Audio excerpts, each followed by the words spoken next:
Konuşma galiba. Sizi de kanınıza belanı. Babamı öldürmek istedim. Babaya gelin. Farsda seçilmiş kaç kadın? Şampiyonları 5 bin dolarla alırsanlar.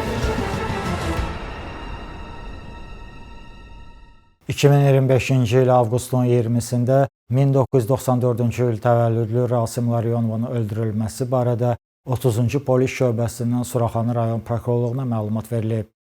Baxış zamanı həmin şəxsin meyidi Hövsan qəsəbəsində Bağlar masivi ərazisində aşkar edilib.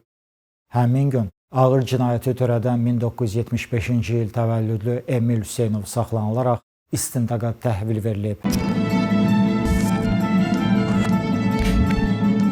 20 avqust 2025-ci il tarixli baxış keçirilməsi protokolundan görünüb ki, hadisə Hövsan qəsəbəsi dənizkənarı küçəsində vətəndaş Talih Əliyevin yaşadığı fərdi evin qarşısında baş verib. Daşların üzərində müxtəlif ölçülərdə qan ləkələri, həmçinin uzanıqlı, qurşaqdan yuxarı çılpaq vəziyyətdə 31 yaşlı Rasim Larionovun meyidi aşkar edilib.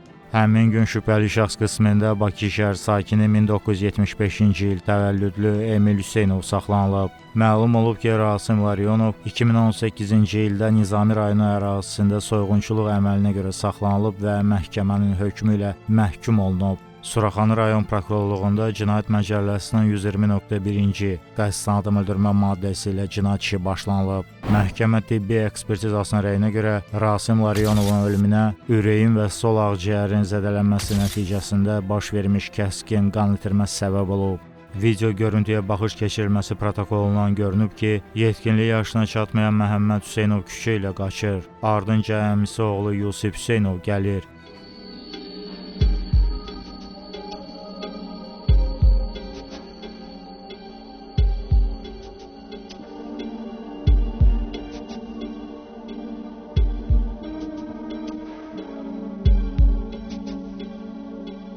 Bu zaman həmin istiqamətdə hərəkət edən Rasim Larionov cibindən lezvəyə çıxardır və özünə xəsarətlər yetirməyə başlayır. Ora əlində bıçaqla Emil Hüseynov və arvadı Aygül Hüseynova da gəlirlər. Emili görən Rasim üzərinə gələrək eynində olan köynəyini cırır və qarın nahiyəsinə lezvə ilə xəsarətlər yetirməyə davam edir. Emil də bıçaqla Rasimin sinəsinə, sonra da qarnına zərbələr vurur.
İstintaqla müəyyən edilib ki, Rasim Larionov qonşuluqda yaşayan Emil Hüseynovun oğlu 2011-ci il təvəllüdlü Məhəmməd Hüseynova valideynlərinə qarşı nifrət yaratması, spirtli içkilərin və qəlyanın qəbulu kimi zərərli vərdişlərin aludəçisi olması, kriminal aləmin qanunları ilə yaşaması kimi əməlləri öyrədib. Emil Hüseynov dəfələrlə Rasim Larionovdan oğluna əl çəkməsini və tərbiyəsini pozmamasını tələb etsə də, sonuncu buna əhəmiyyət verməyib. Avqustun 20-si saat 18 radələrində həmin şəxs aldıqları siqaret və pivənin ödənişini mağazadan tələb edilməsi bəhanəsi ilə atasına 20 manat almaq üçün oğlanı evə göndərib. Özü isə bir qədər aralıda dayanıb, onun gəlməsini gözləyib. Bir neçə dəqiqədən sonra Məhəmmədin əmisi Elçin Hüseynov və əmisi oğlu Yusif tərəfindən evlərinin yaxınlığında saxlanılıb sorğu-sual edildiyini görən Rasim Larionov əlindəki ülgüclə öz qarın nahiyəsinə xəsarətlər yetirib. etirə-etirə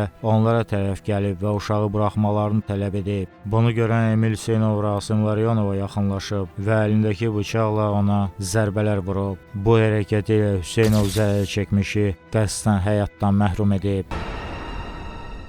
İş üzrə dindirilmiş Emil Hüseynov bildirib ki, Rasim Larionovu 2023-cü ildən tanıyıb, məhəllələrində yaşayıb. Bir gün oğlu gəlib deyib ki, belə bir adam var, insanlara yaxşılıq edir. Sonra Məhəmməd onunla ünsiyyət qurub, güya namaz qılmaq bəhanəsi ilə tez-tez evində olub. Gecə saatlarında evə gəlib, uşağın davranışı da dəyişib. Larionovun da qəribə davranışlarını müşahidə etməyə başlayıb, üzərində qəribə döymələr olub. Onun əvvəllər məhkum olunmasını biləndən sonra oğlunu onunla oturub durmasını istəməyib. Dəfələrlə yalvararaq Rasimdən xahiş edib ki, övladından əl çəksin. Onun təsiri altına düşən Məhəmməd içki içib və qəlyan çəkib. Bunların yaxşı şey olmadığını başa salmağa çalışanda onu dinləməyib. Təxminən 1 il yarım Məhəmmədi məhəllədə axtaranda Rasimin evində tapıb.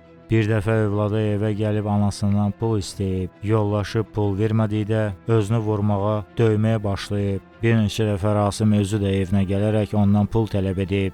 Bir dəfə o oğlu sosial şəbəkədə özü yaşlı uşaqların və Rasimin iştirak etdiyi məclisdən video paylaşıb. Orada oğru aləminə aid mahnılar oxuyublar, qəlyan və siqaret çəkiblər. Bunu görəndə bərk əsəbləşib və Rasimi öldürmək qərarına gəlib. Hadisə günü Rasim oğlunu ondan 20 manat almaq məqsədi ilə evə göndərib. Onu bıçaqla vurduqdan sonra sakinlərə kömək çağırıb. İcraatında Azərbaycan Respublikası Cinayət Məcəlləsinin 120.1-ci maddəsi ilə 250-106-031 sayılı cinayət işi üzrə təqsirləndirilən şəxs 1975-ci ildə Bakı şəhərində anadan olmuş Hüseynov Emil Kamal oğlunun və onun müdafiəçisi Suraxanı rayon 9 sayılı Hüquq Bürosunun müdiri Əliyarov Eldar Məmməd Hüseynoğlunun iştirakı ilə ifadələrin yerində yoxlanılması istintaq hərəkətini keçirdəcəm.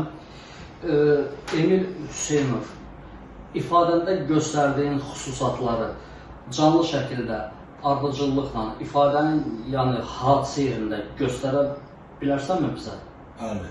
Demin, sənin yaşadığın ev hansıdır? Haradır? Bu qapı ver. Göstərmə. Burada ya.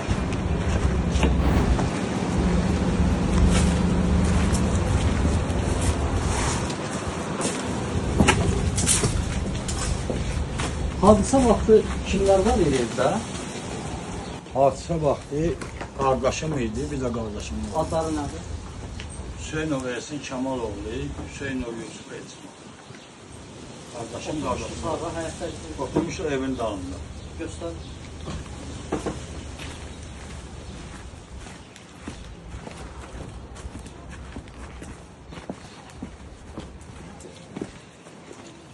Onlar da qalır burada ya Yox, burada qalmış, şəhərdə qalmış. niyə görə bəs onlar gəlmişdilər? Onlar qonaq gəlirlər, tez-tez mənə yad edirlər. Aha. Və o günü mən onları çağırdım ki, oturun çay içək, çörək yeyək. Aha. Və hadisəni bilirlər də bu məsələləri. Və gözləyirdim ki, oğlum saat 6-da gələcək, mən ona Rasim məndən alırdı pullarını ki, 20 manat pul vermək. Niyə alırdı pulları səndən? Mənim uşağımı saxlamış, istismar edirdi. Namaz adı ilə 2 ildir apardı uşağımı. Sonra da yedi beynini qəlyan çəkdirdi, qəlyana nəsə qoyurdu, çəkdirirdi. Pivə içdirdi, üstünə kül töküldü. Uşağın neçə yaşı var? Onda 12 yaşı var idi. Şəhərcikdə futbol oynanda uşağı götürdü özünə, gəldi və başladı bir-iki dəfə mənə yardımlar elədi. Yağ, çay, sulu yağ, çay, çörək. Mən də sevindim ki, mənim evladım namazçılara qoşdu. Soruşdum, əhl-i sünnə namazsan, əhl-i şiə, bizə əhl-i sünnə. Dedim, Allah qəbul eləsin. Və dostlaşdıq və uşağım da bir dəfə də onu 2 dəfə bura qonaq elədim. Ondan sonra uşaq başladı, gördüm başqa cür hərəkətlər edir. Oğlunun adı nədir? Hüseynov Məhəmməd Eminoğlu. Və ondan sonra mən TikTokda mənə dost tanış göstərdilər ki, bax gör bu Rasim kimdir.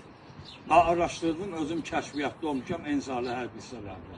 Maraqlandım, gördüm ki, bu 9 il quldurluq nazarla yatıb. Bu öz qardaşın cavanlıqda bıçaqlayıb məndə olan məlumata görə. Özü də bildirdi ki, atam ömürlüyüb Çorlu Delfin türməsində yatır, babam Torli 40 il yatırıb, özüm 9 il Razbol oğlu bilməm nəyə görəsə yatırıb, Maçlarada da olmuşam, diaqnozum. Uşaq səndən qalırdı burada? Uşaq qalırdı, orada gedib gəlirdi və yavaş mən biləndə oje sağ olsunlar 30-cu bölümdə 102 nəfər məlumat verdim. 30-cu bölmənin işçiləri ilə İlkin müəllim, Hafiq müəllim və başqaları getdilər. Mən burada qalırdım. Yoldaşım rayonda idi. Göndərmişdim qorxumdan rayona. Adam təhlükəli adam idi. Həmişə üstünə iti bıçaqlar gəzdirdi, lezma gəzdirdi. Simeykasına qoydu lezmanı. Onlar da polislər getdilər. Uşağı oradan mən olmamışam. Orada çox polis getdi. Aldılar, gətirdilər. Təhvil verdilər mənə. Mən də onu hardasa 3 gün, 4 gün saxladım, məktəbə də buraxmadım, yoldaşım da gəldi. Sonra hardasa 2 il il yarımdan qaldı. Sonra bir gün Rasim bir də gəldi mənim qapıma. Qapını döydü, dedim kimdir, dedi özüdür. Dedim özü kim, dedi mənəm Rasim Axmadlinski. Dedim eşidirəm sözünü, dedim mən Məhəmmədi görmək istəyirəm. Dedim olmaz, Məhəmməd səni görmək istəmir. Aç qapını, döyürdü, sındırırdı. Dedim açmıram. Qaçdım, girdim evə, məndə seyf evə qapıdı, rüşvətqalı atam rəhmətində. Bağladım, bu atlarını, xasarlar, ruçkanı qırdı, güzgünü sındırdı. Qapını nəsə bək-bək döyürdü. Sonra mən polis zəngələdim, çağırdım. Ki, tez kömək göndərin güzgüyə. Hansısa başqa ərazinin pasaporları gəldilər, özlərini çatdırdılar və çıxdıq, gördüm orada doğradı özü uzandı yerə və ondan sonra mənim oğlum bıçağı götürdü, o hansı ki iti bıçağıydı, doğradı bıçağı, salafana qoydu, atdı bu həyətə. Bu həyətə, atdı borcunu həyətə. Rasimi də skorunda mən çağırdım, özüm skor komissarım, təhsili yardım. Gəldilər, burada söhbət aparıldı. Nə adına gəldi? Məndən o pulları alırdı ki, uşağın qəlyan pulusu var, dişləri qaşınır, dişləri. Uşaq deyirdi ki, pul verir, dişlərim qaşınır, canım ağrıyır. Belə. Sonra şampunu var, yeməyi var, içməyi var.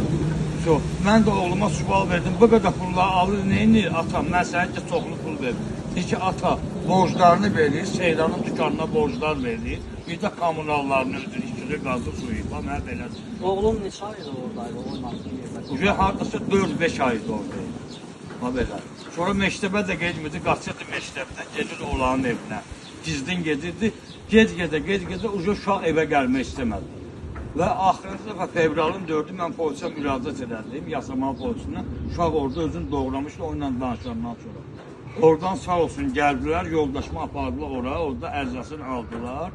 Mənə zəng edilər ki, Vetinan, nə qədər pul alıb sizdən?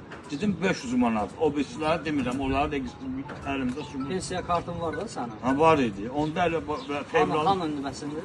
Rasim gəldi, bıçağı dirədi, aldı kartımı əlimdən. Dedi, polisə şikayət eləsən, evi yandırtdıraram dostlarımın əliylə. Bilirsən ki, mənim Asobudda, Qiliçdə dostlarım var. Evi yandıraram. Mən də kartı verdim. Oğlum da dayanmışdı, Rasim mənə dedi ki, əgər bu iş açılsa, yəni ya uşağımı görmürsən, ya özümü. Birdən bilməzsən, banditizmə də şikayət edəyərsən. Yəni, biz axıracan döyüşəcəyik, uşağımı görmürsən. Ayın 20-sində oturmuşdunuz burada. Bəli. Qardaşın oğlu sən. Bəli. Sonra evdə kim vardı? Yoldaşım idi, anam idi. Evdə. Necə oldu sonra? Mən bilirdim ki, onlar 6-7 arası gəlir, gecələr yatmır. Onlar kim? Rasim və mənim oğlum. Onlar gecələr barlarda gəzirlər mənim pullarımla. Qızların yanına gedirlər, qəlyan çəkirlər, keyf edirlər, sonra gəlirlər səhərəcən yatırlar. Yatırlar, gec dururlar. Gecələr səhərəcən keyf edirlər, axşam da gec gəldilər, burada oturdular. Mən də 20 vaxt cüvəlmişdim, varım idi özümdə. Məndən də bu 3 ayda mayın 27-sinə bu 650 manat almışdı karta qədər. Xırda alır. Uşağın boğazını tikdirmişəm, pulum ver. Pribask yaparmışam, pulum ver. Uşaq burada kəsdi özüm. Vaqif müəllim burada. Sədrimiz Vaqif müəllim. Çıxdı səsə. Çıxdı, dedi, Məhəmməd, belə işlərində var. Bu nədir qan içindəsən? Və Rasim ağacın altından çıxdı. Vaqif müəllimə dedi, bağlanan sədrinə dedi ki, mən örgədmişəm, ağsaqqal. İstəyirsən səni də örgədim. Gəl bura. Onun qabağını mən dedi, yox, ölgəlmə çəkindi, girdi içəri. Dedi, yaxşı vəkillik eləyirsən bu məhəllədə eminsin. Və girdi. Ayın o rəfə çoxdan, yəni müddət. Hadisə günü Məhəmməd gələndə saat neçə idi? 6 olmamışlar. Mən bilirdim o vaxt gəlir. Sonra nə oldu? Sonra bunlar oturmuşdu. Mən dedim ki, siz çıxmayın. Mən uşağımı hələ bildim bazararam. Mən çıxdım, qapını döydü. Ata pulu düzəldimi, dedim düzəldmişim. Tək idi? Tək idi. Çıxartdım, 20 manatı verəndə istədim, hop tutum uşağı salım içəri, qapını bağlayım. Şu, və qardaşımla aparaq bunu ya polisə, ya həkimə, nəsə tədbir görür. Uşaq qaçdı. Qaçanda mən yıxıldım. Bərk yıxıldım. Qışqırdım, tut qaçdı, qızı, Elçin tutun. Onda mənim yoldaşım, bir də qardaşımın oğlu, Qarabağ veteranı da orada, 2-ci Qarabağ savaşında qaçdılar, belə qaçdılar. Mən yıxıldım, durdum, dala baxanda bu küçədə yıxıldım mən. Sonra dala baxanda mən bilirdim ki, Rasim tək gəlmir. Adətən qapıya gəlirdi. Bu dəfə nəsə bəxtim gətirdi. Bəxtim gətirdi ki, üstündə bıçaq olmalıdır. Onda iti bıçaqlar həmişə olur. Kimdə? Rasimdə. Həmişə gətirib üstümə çəkib də. Lezvada ya simeykasında olur, ya da ağzında olur. Gördüm o yandan Rasim güllə kimi gəlir bunun köməyinə. Mən də belə qaçdım o küçəyə. Sonra döndüm, qaçdım, halsız vəziyyətdəydim, yıxılmışdım. Göstərə bilərsiniz də o? Bəli. Qardaşınız oğlu deyirsiniz, bu sizin oğlunuz. Har ayda o yer? 2 metr qabaqdır. Hardasa 2 metr burada qabaqdır. Buralarda da. Sonra nə oldu? Sonra mən çatanda bura mən gördüm həmin bu Rasim burada maykasız dayanmışdı. Uşağı qardaşım oğlu, anası bir də təxmini qardaşım idi. O da xəstədir, ürəyi xəstədir, tutdular uşağı. Uşağı bu yerdə Rasim, yəni köynəsiz vəziyyətdir, biraz etek vəziyyətdir, yəni yadıma düşür. Bu yerdə hardasa Rasim lezba çıxartdı, lezba. Gördüm, mən də 2 ay yaxındır ki, Rasimin qorxusundan, yəni ölüm nəhədəri, özümdə bıçaq gəzdirirdim, dükana gedəndə qoyurdum. Nə bıçağı idi? Belə bir dəstəsi sarı çörək bıçağı idi, evdən götürmüş. 2 aydır, 3 aydır bu hadisələr var. 2 ay yaxın qoyurdum üstümə, yoldaşım da bilmir, heç kim bilmir, Rasim də bilmirdi. Gizlin qoyurdum. Ki, Rasim deyir ki, sənin üstü mənim əlimdə öləcəksən. Mən də özümü qorxumdan qoyurdum üstümə bıçağı. Bu yerdə Rasim lezba çıxartdı, bilmədim yadıma mənə atdı, nə atmadısa, amma özünə bir şeyini atdı belə. Sonra fırlandı, uşağı tutmuşlar, geçdi oraya tərəf. O bilirdim ki, yoldaşıma da sataşıyıb, neçə dəfə yolda da sataşıyıb. Dedim, birdən yoldaşıma şirim atar. Ondan sonra özümü saxlayamədim, yəni çıxartdım, bəli, boynumu aldım, çıxartdım. Bir dənə vurdum ona, hələ bilmədim nə qədər, vurdum ki, yaralıyım, əl çəksin. Ondan sonra heç nə yadıma gəlmir. Bu yıxıldı, nə oldu bilmirəm, təxmini sonra yıxıldı, durdu, bir də getdi, o yadıma gəldi, bir dəfə vurdum onu. Sonra nə oldu, sən getdin evə? Fırlandım, bunlar getmişdi, qışqıra bıçağımda qardaşıma dedim ki, skoru çağırın. Rasim yıxıldı, yaralandı. Başladım, getdim, orada girdim evə girən kimi tez əynimi dəyişdim, şortumu soyundum, köynəmi dəyişdim, dərmanlarımı götürdüm, sənədlərimi təhvil verdim yoldaşıma, dedim, onları göstərərsən. Dedim, qardaşıma dedim ki, tez skoru çağırın. Bıçağı da yadıma gəlmir, haradasa evdə qoymuşdu. Ondan sonra da qardaşım skor çağırdı və oturdum. Uşağım da mənə biraz üzü dönmüşdü, psixik pozğunluğu yaranmışdı. Sözdü elədi, yəni Rasim mənim qardaşımdır, Kəmalə mənim anamdır. Rasimin dostları olsa sənin ölümdə and içiblər, türmə dostları. Atlar çəkdi, yadıma biz. Oğlunun, belə deyək, Məhəmmədin sənə qarşı olan münasibəti, yəni belə mənfi münasibəti nədən idi? 2 il bundan qabaqdan uşaq mənə görə ölürdü, yalvarırdı. Skor gələndə xəstəyəm. Skorun qabağı atarsan, mənə üçün ürəksən. Yəni, mənim bir niyyətim vardı ki, toyunu görmərəm, onun vayenli biletini alım, verim, sonra ölüm, çiynində gedim. Bu Rasimə qoşulandan sonra müəyyən, yavaş-yavaş uşağa qəlyanda nə çəkdirdi, nə yedizdirir, nə inətsə, uşaqdan nifrət yaratdı. Uşaq ancaq deyir, düzünə Rasim anamdır, Rasim atamdır, Kəmalə anamdır, anam üzr istəyirəm ifadəmə fakirdir, sən də şərəfsizsən. Bu söz uşaq məni istəmirdi, körpədir, mən balamdır. Mən ona görə ürəyimi verirəm. Mən elə uşaqlara görə müharibədə 4 ildən qoymuşam. Söhbət hadisə belə. Uşaq məni Rasimə görə oldu və mən Rasimdən boynuma bərk qorxurdum ki, Rasim məni öldürə bilər. Fiziki məndən güclüdür. Və o günü Allah məni ona görə saxladı ki, mən sağam ki, Rasimin üstündə bıçaq olmadı. Həmişə iti bıçaqlar olurdu onun üstündə. Dəfələrlə görmüşəm, itliyirdi. Və mənim bıçaq gəzdirdiyimi nə evdə bilirdilər, nə Rasim bilirdi. Üzə qoymuşdu. Bir bıçaq verəcək.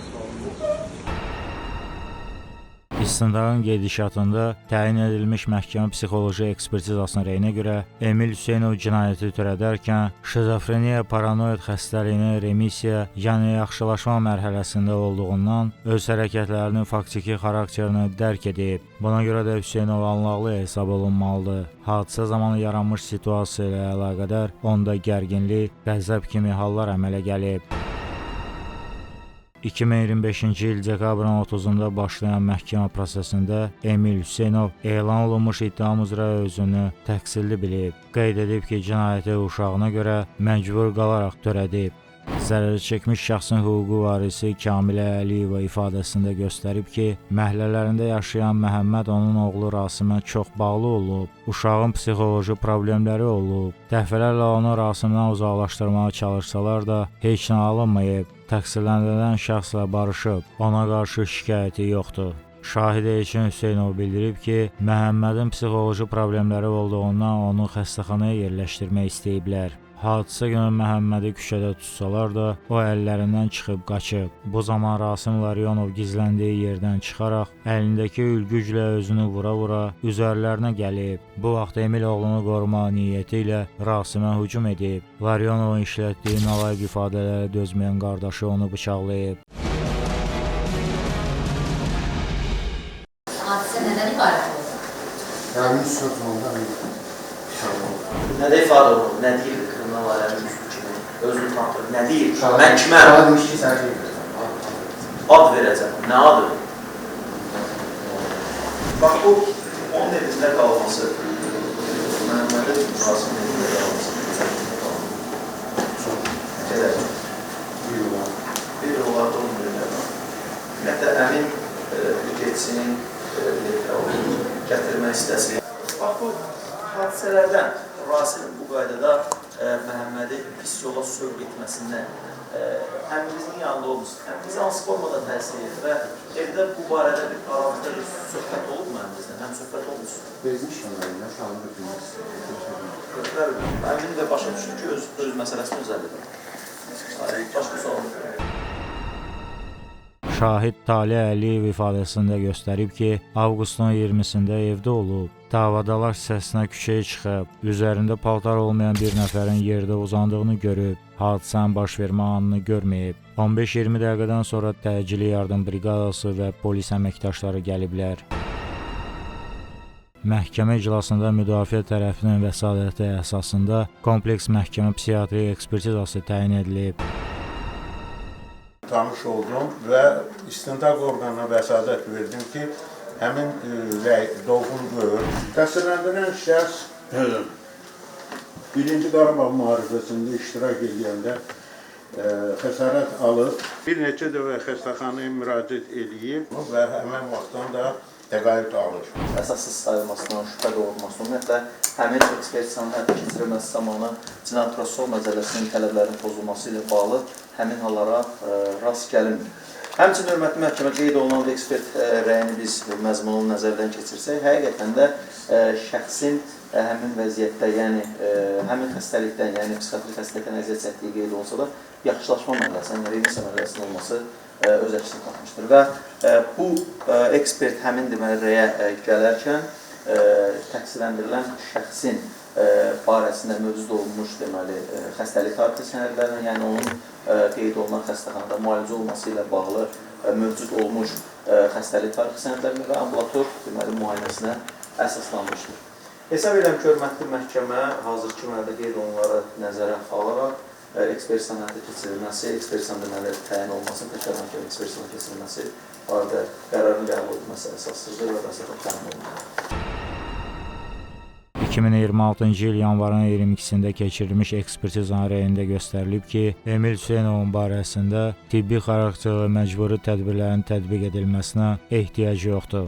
Fevralın 16-sında penitensiar xidmətin müalicə müəssisəsindən məhkəməyə daxil olmuş məktubda bildirilib ki, Emil Hüseynov ayın 14-də müalicə müəssisəsində dünyasını dəyişib. Məhkəmə hesab edib ki, Emil Hüseynovun Cinayət Məcəlləsinin 120.1-ci qəsdən adam öldürmə maddəsində nəzərdə tutulmuş cinayət əməlini törətməsi, özünün və şahidlərin ifadələri, ekspertiza rəyləri və istinaq sənədləri ilə tam sübuta yetirilib.